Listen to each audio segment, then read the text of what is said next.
UDF സർക്കാർ അധികാരമേറ്റതിന് പിന്നാലെ നടപ്പാക്കിയ ജനകീയ പദ്ധതിയായിരുന്നു KSRTCയിൽ വനിതകൾക്കുള്ള പ്രിയദർശിനി സൗജന്യ യാത്ര. ജൂൺ 15-നാണ് പദ്ധതിയുടെ ഉദ്ഘാടനം തിരുവനന്തപുരത്ത് മുഖ്യമന്ത്രി VD സതീശൻ നടത്തിയത്. UDFന്റെ തെരഞ്ഞെടുപ്പ് വാഗ്ദാനമായ 5 ഇന്ദിരാ ഗ്യാരണ്ടികളിൽ ഹൈലൈറ്റ് ആയിരുന്നു KSRTC ബസ്സുകളിലെ സ്ത്രീകളുടെ സൗജന്യ യാത്ര. എന്നാൽ അധികാരമേറ്റതിന് ശേഷം പദ്ധതി ആദ്യഘട്ടമായി ഓർഡിനറി ബസ്സുകളിൽ മാത്രമേ നടപ്പാക്കാനാണ് സർക്കാർ തീരുമാനിച്ചത്.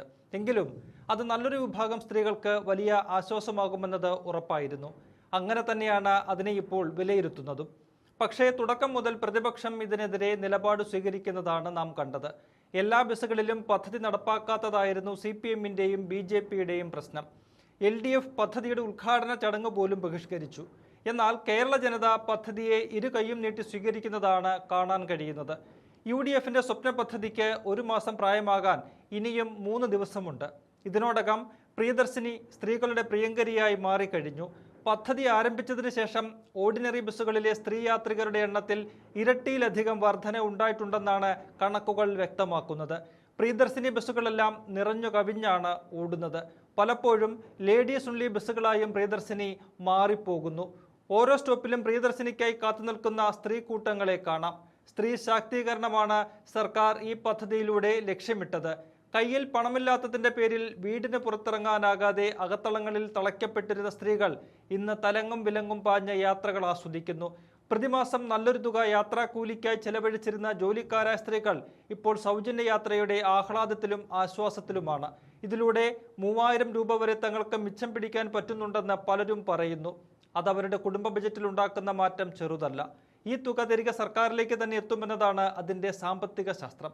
അങ്ങനെ എല്ലാം കൊണ്ടും സർക്കാരിൻ്റെ പ്രഖ്യാപിത ലക്ഷ്യം ഫലം കാണുകയാണ്. പദ്ധതി നല്ലൊരു ശതമാനം സ്ത്രീകൾക്ക് ഗുണകരമായി മാറുമ്പോൾ അത് സംസ്ഥാന സർക്കാരിന് അധിക സാമ്പത്തിക ബാധ്യതയും സൃഷ്ടിക്കുന്നുണ്ട്.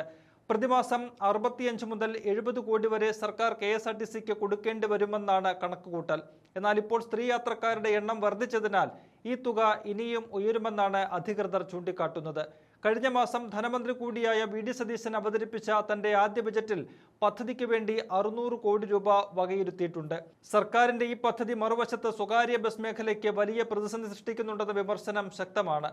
ഇതിനോടകം പല ജില്ലകളിലും സ്വകാര്യ ബസ്സുകൾ സൂചനാ പണിമുടക്ക് നടത്തിക്കഴിഞ്ഞു.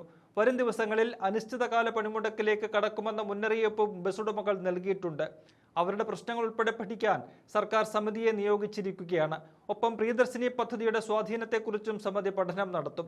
രാജ്യത്താകമാനം സ്ത്രീകളുടെ ജീവിതം മാറ്റിമറിച്ച പദ്ധതിയായിരുന്നു 2009-ൽ കോൺഗ്രസിന്റെ നേതൃത്വത്തിലുള്ള കേന്ദ്ര സർക്കാർ നടപ്പാക്കിയ ദേശീയ ഗ്രാമീണ തൊഴിലുറപ്പ് പദ്ധതി.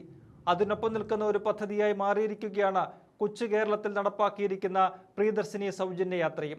സ്ത്രീകൾക്കുള്ള ഔദാര്യമല്ല, മറിച്ച് അവകാശമാണ് സൗജന്യ യാത്ര എന്നതാണ് സർക്കാർ നയം.